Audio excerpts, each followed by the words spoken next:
Hello, everybody. It's Congressman Jamie Raskin coming to you in Maryland's beautiful 8th Congressional District with my favorite time of the week, which now is my favorite time of I guess the year or the whole, I don't know, couple decades, because we are celebrating a local hero who has rendered decades of service to us in Maryland's 8th District and in the state of Maryland. And my local hero is my beloved friend, Brian Frosh, now the outgoing Attorney General of the state of Maryland. He has served, correct me, Brian, 12 years, 3 terms as Attorney General.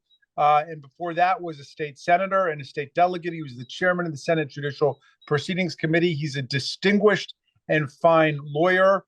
He stood up for the rights of the people and the Bill of Rights and the Constitution and the separation of powers through the Trump administration. And he's been a magnificent champion of the environment, of public safety, of public education, of gun safety, and the rights of the people. So for everything that he's done, and this could be an hours-long local hero, unfortunately, we only have a few minutes, we are recognizing and saluting you, Brian Frosh, as our local hero of the week and also of the year here in 2022. Congratulations to you.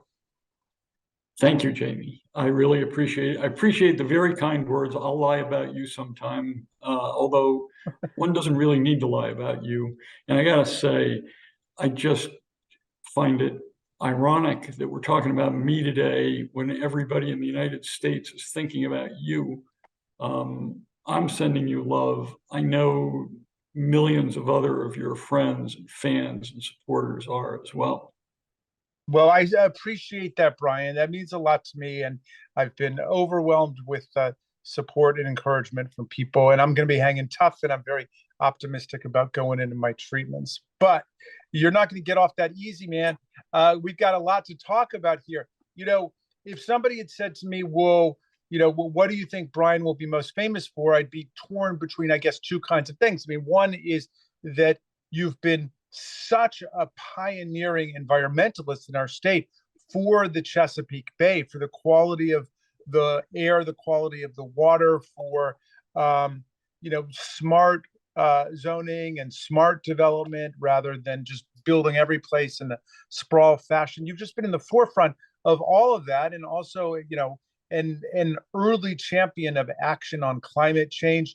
And then at the same time, you've also been the lead proponent of gun safety, because you've seen what gun violence has done to our state. And you led us back in 2012 on the Maryland Firearms Safety Act. Maybe that was 13. We ended up passing it. Yeah.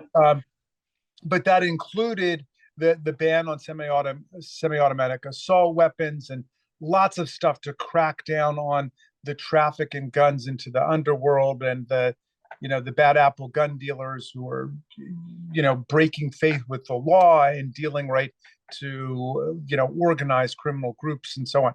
So I would be torn between those 2 things. But then there was this lovely article in the Washington Post where I guess they asked you what you were proudest of. And you talked about a law, which is a really significant law. And I want you to tell us about it, because it does reflect your general passion for justice, and especially in those little nooks and crannies in the law that don't get attention the way that something like gun violence or the environment does. So tell us about that. Yeah, well, first of all, I have to say that the Office of the Attorney General is a very powerful instrument for addressing those kinds of injustices. And I've been very lucky during I only served 2 terms as AG. It probably people thought it was longer because it was so boring or something, but it was only 2 terms.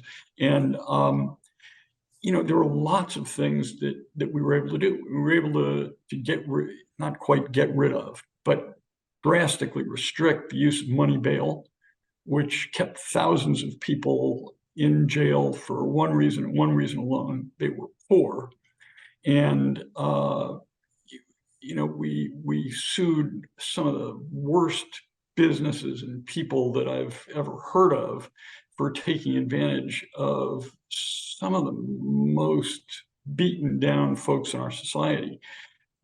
But the driver's license issue is, I think, especially significant, partly because it impacted so many people, and the people that it impacted were just dirt poor. You know, if you or I get a ticket for speeding or failing to stop completely at a stop sign or whatever, we pay the ticket and move on. But there are lots of folks for whom $75, $150 is more money than they've got to spare. And they have to choose between keeping a roof over their heads and paying the rent, or putting food on the table, or getting their kids to a doctor's appointment, or paying a fine to the Motor Vehicle Administration. And if they don't pay the fine, they lose their license or get suspended. And if their license gets suspended, it makes it harder to get to work. I mean, there isn't great mass transit all over the state. And it means that lots of folks drive on a suspended license, which hammers them even harder into poverty. They get caught, they end up in jail. And it just, I mean, unfortunately, you and I worked hard for mass transit solutions, but they aren't there for everybody. And driving is just essential. So the bill that we passed said, okay, the state's going to act like any other creditor from now on. We're going to collect the money. We'll sue you if we have to. But if you don't have it, you're still going to be able to drive. You're still going to be able to take your kids to school. You're still going to be able to go to work. And as soon as the bill went into effect, there were more than 130,000 people who could get their driver's licenses back and get back to work. And I think it was just in a very tangible way, very impactful. I mean, it's an extraordinary story. And, you know, when people ask me who are my role models in politics, Brian Frosh is always number one, top of the list. And it's because it's easy for those of us in politics to take a position on a big issue like climate change. We're against climate change, we're for action, and so on. But so much of what we actually do in government is on these issues that people never see and don't understand unless it smacks you in the face because it's coming to you.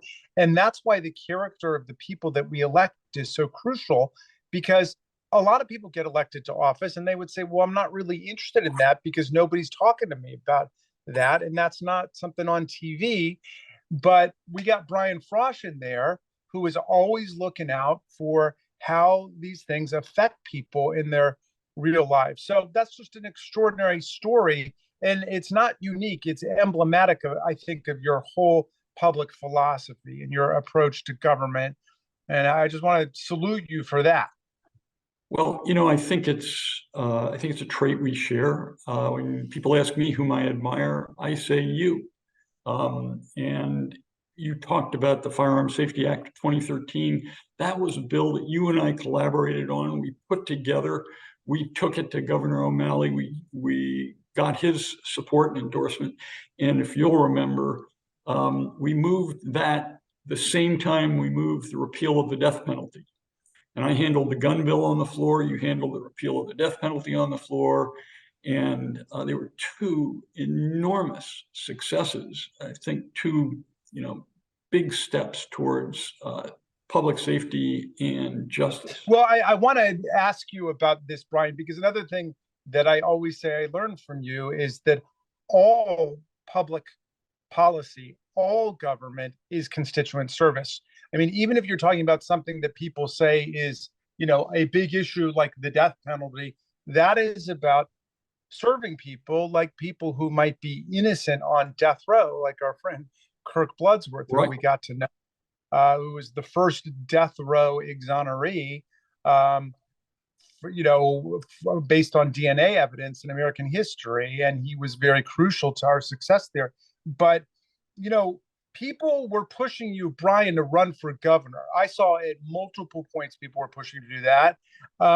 And you always pushed them off. And you didn't have a lust for that office. You would say that you were in a place where you could serve people and make a difference. And I'm just wondering, well, what has motivated you, if not, well, you know, the next higher office? Well, I think it's the same thing that motivates you. It's the ability to get things done, and you use whatever position you're in. This is a quote I know you've used a lot. The quote from Archimedes, the Greek scholar, who said, "Give me a place to stand, and I shall move the world." And the point is, if you're the Attorney General, you have an enormous amount of leverage. The state government has to take your advice, whether they like it or not. You get to sue people who are doing harm to your constituents. You can stand up to defend your constituents against an administration like that of Donald Trump. It's just it's a place of enormous power, if you want to use that term, but it's a very effective tool. And I mean, there are a lot of reasons why I didn't want to run for governor. First of all, I said that AG was the last office I was ever going to run for, and I didn't want to make myself a liar. I didn't really want the job. I loved being Attorney General. I still love being Attorney General. I got a few more days. I'm going to make the most of it.